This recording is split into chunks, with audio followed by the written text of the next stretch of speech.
Atualmente, a Coreia é politicamente dividida entre Coreia do Norte e Coreia do Sul. Isto quase todo mundo sabe. Porém, o que algumas pessoas não sabem é que esta divisão ocorreu depois da Segunda Guerra Mundial. Ou seja, esta divisão tem menos de 100 anos. A história destes países não começa com esta divisão, começa muito tempo atrás. A Coreia foi invadida pelo Japão e todo o seu povo sofreu e ainda sofre. O livro que apresento para você hoje se chama Pachinko e narra um pouco da história deste país. É da autora sul-coreana Min Jin Lee. Olá, sou Cristiane Azevedo e este é o canal Leitura de Abelha.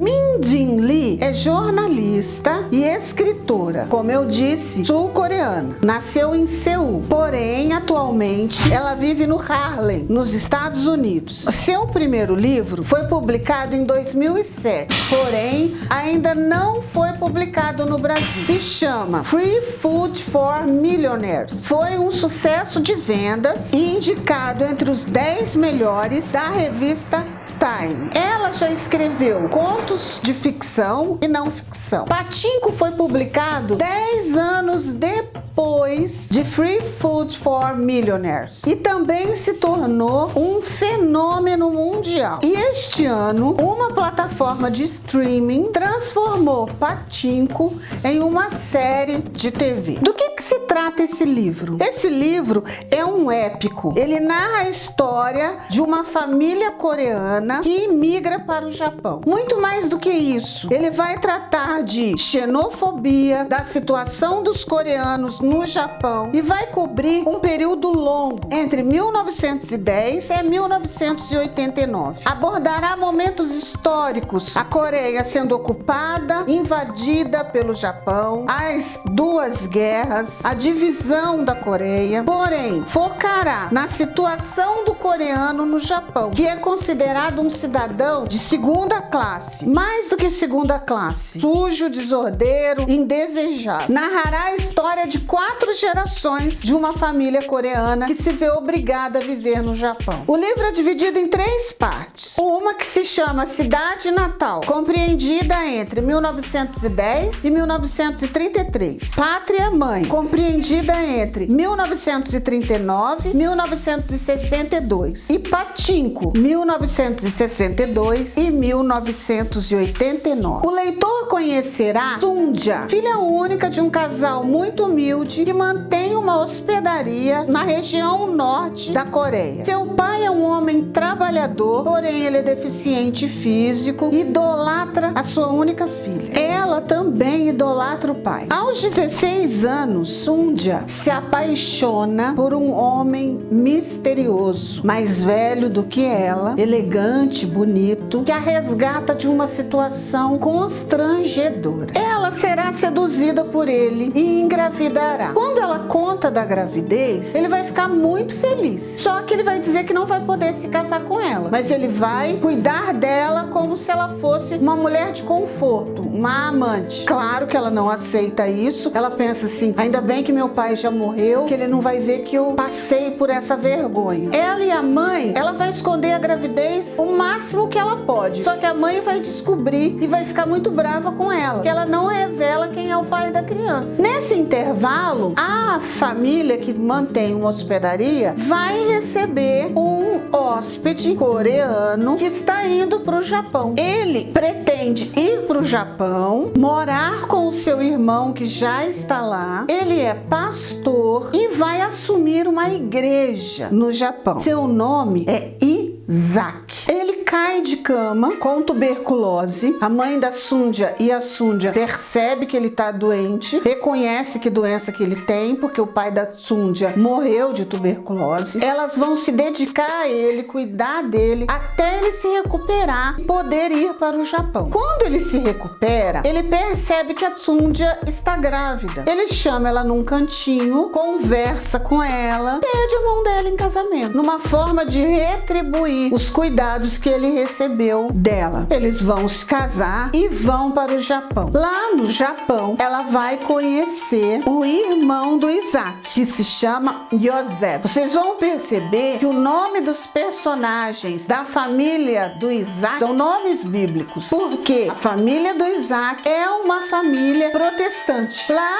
ela vai conhecer Yosef e sua esposa. Eles não tiveram filhos. Yosef trabalha numa fábrica de biscoitos e o Isaac vai ser auxiliar do pastor, que é um pastor bem velhinho. Em princípio, a vidinha deles vai transcorrendo normalmente. Nasce o filho da Sundia, que se chama Noah. Ele vai ser um menino que tem uma admiração pelo Isaac, ele tem um amor pelo pai dele, ele acredita que o Isaac é o pai dele. Na escola ele se comporta muito bem, ele sofre todo o preconceito que um coreano sofre, inclusive ele tem que mudar de nome, de sobrenome, para tentar disfarçar que ele não é coreano, mas ele carrega em si a crença de que se um coreano se comportar bem, tirar boas notas, ele vai ser bem visto pelos japoneses. Ele carrega essa ilusão. Nasce o segundo filho da Sundia, o Mozazu. O Mozazu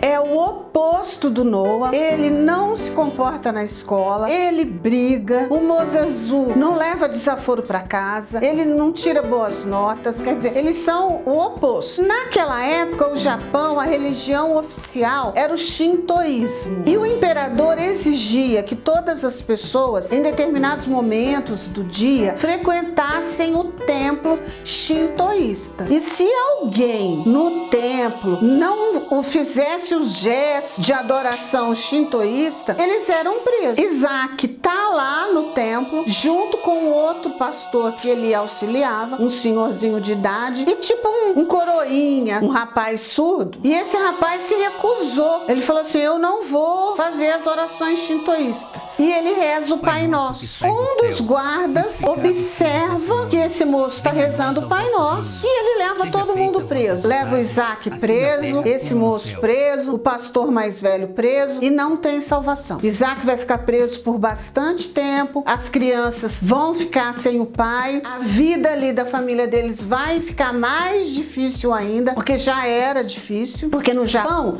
você não consegue emprego fácil se você é coreano. Ótimo. Ótimo não. Trágico. Ele vai ficar preso por bastante tempo. Sundia e a sua cunhada vão ter que enfrentar o irmão do Isaac para poder ajudar na manutenção da casa. Elas vão começar a trabalhar fora, vender uma comida diferente. Já era uma coisa assim, mulher séria não podia fazer isso, mas elas tinham que fazer isso. Então elas faziam uma sopa lá, uma coisa, uma comida típica, e vendiam próximo da estação de trem e tal. O leitor vai começando a descobrir que aquele homem que se apaixonou pela Sundia lá na Coreia, a gente vai começar a desconfiar de algumas coisas que vão acontecer, que eu não vou te contar. Passam os anos, o Isaac sai da cadeia, mas ele sai muito doente. Naquela época eles já sabiam, quando o imperador liberava um detento, é porque ele estava tão doente que ele ia morrer. Ele morre, o Isaac morre, a Sundia, muito jovem, fica viúva, com os 2 filhos, morando com o cunhado e a cunhada. Olha que difícil. Acontece a Segunda Guerra. Com a Segunda Guerra, eles vão ter que ir para um outro lugar, arrumam um emprego para o Yosef em Nagasaki. Estamos na Segunda Guerra, então vocês imaginam o que vai ocorrer. A cidade de Nagasaki é bombardeada, todo mundo sabe disso. Yosef é ferido gravemente, vai sofrer muitas dores, vai ficar de cama, vai sofrer muito. E aí que as mulheres vão ter que trabalhar mesmo, para vergonha do Yosef, que não concorda com aquilo, mas elas querem. O Noah é um menino muito inteligente, ele quer ir para a faculdade, ele já tá mocinho, então elas precisam juntar dinheiro para ele poder ir para a faculdade. E o Mozazu também tá dando muito trabalho. Mozazu começa a trabalhar com um senhor, dono de um patinco. Que é patinco? Patinco, os cassinos tem no Japão, eles não chegam a ser clandestinos, não são bem vistos na sociedade japonesa. E lá é o único lugar que os coreanos conseguem trabalho, porque não é uma coisa bem vista. Então o Moço Azul começa a trabalhar ali, ele não tem interesse de fazer faculdade, ele vai fazendo amizade com o dono desse patinco e eles vão crescendo. Noah vai para a faculdade. Ele conhece o seu pai verdadeiro, mas ele nem imagina o verdadeiro pai dele. Ele se apresenta como pai de família, ele ajuda a pagar o aluguel onde o Noah mora, mas o Noah é muito ingênuo. Ele não imagina, ele acha que a mãe dele e o tio conseguiram mantê-lo daquele jeito. Mas só que esse amigo da família faz questão de uma vez por mês almoçar com o Noah. O Noah arruma uma namorada japonesa, rica, mimada. Um dia, numa discussão, essa menina fala com o Noah. Diz, você é tudo assim correto, mas o seu pai é da Yakuza. Se você não conhece meu pai era um pastor. Meu pai tá morto. Esse senhor que você sai com ele é seu pai, vocês são idênticos. E ele é da Yakuza. Isso dá um choque no Noah. Ele fica confuso. Ele vai pra casa, pressiona a mãe dele. No que ele pressiona a mãe dele, ela confirma, realmente, Isaac não era seu pai, esse senhor é o seu pai. Tarará. Ele fica revoltado e desaparece. A Sunja não perdoa o Hansung, que é o pai biológico do Noah, dele se aproximar tanto do filho, e ela exige que ela encontre o filho dela. Vai passar muito tempo sem ela encontrar o filho. Parece que eu resumi a história pra você, né? Só que não. Esse livro é um calhamaço, muita água passa embaixo dessa ponte. É um livro para fazer você rir e chorar, passar raiva, mas é emocionante. Do que vai se tratar desse livro? Mostra para o leitor como as pessoas lutam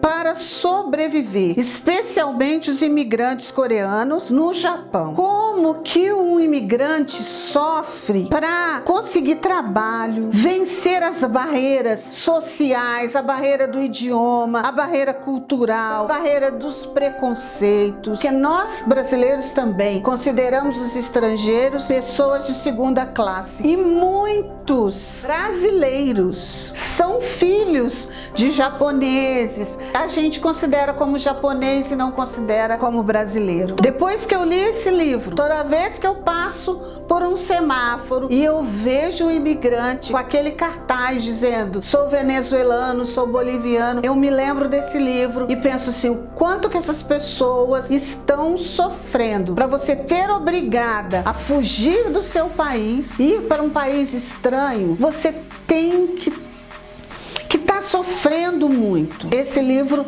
nos desperta isso. É interessante saber, por mais que você seja bisneto de coreano e seus avós nasceram no Japão, seus pais nasceram no Japão e você nasceu no Japão, você não é considerado japonês. Inclusive, há casos de suicídio. Adolescente, um jovem que consegue ir para a faculdade no Japão, há determinadas faculdades fazem uma pesquisa genealógica para saber se de fato você é japonês. E às vezes esse japonês, que é, na verdade, para o Japão, considerado coreano, ele nem sonha que ele é coreano. E quando ele descobre isso, é um choque tão grande que ele se mata. Inclusive, foi baseada numa notícia dessas, a Min Jin Lee se inspirou para escrever esse romance. Portanto, este é um livro arrebatador, envolvente, enriquecedor e propõe para cada leitor uma séria reflexão sobre o conceito de pátria, de nacionalidade, de família. Eu espero que vocês tenham gostado desta resenha e semana que vem eu conto com você aqui